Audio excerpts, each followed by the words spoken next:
I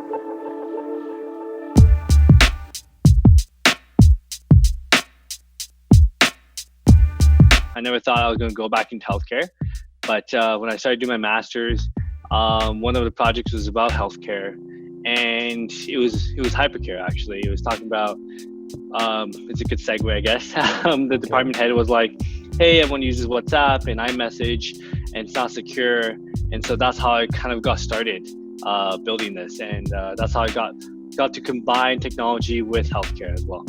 It took us a long time. Like we started in 2016. For like 2 years, we operated on a shoestring budget of $40,000 basically, which is basically not enough to hire anyone full time. So this is a pager. Most people haven't seen a pager before, but there's a number associated with the pager. So you just call this number and the pager goes off, and there's a callback number. If you get multiple pages by the same number, you have zero idea if it's the same emergency doctor paging you or it's multiple emergency doctors paging you. If it's the same person, that's really, really important.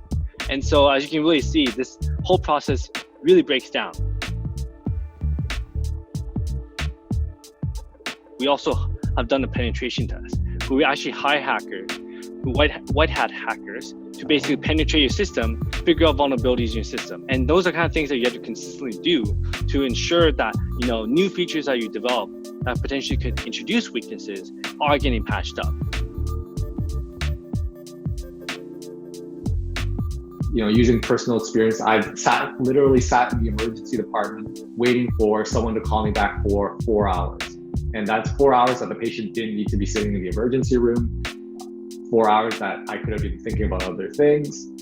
And a technology and a solution like Hypercare would have bypassed a lot of that frustration. We're evolving as a product to make it so it's more accessible. Anyone can join Hypercare and sign up as a doctor or a nurse or a pharmacist without going through the barriers of getting everyone to approve it and deciding it. We like to think about healthcare should be experimental driven, just like any other industry.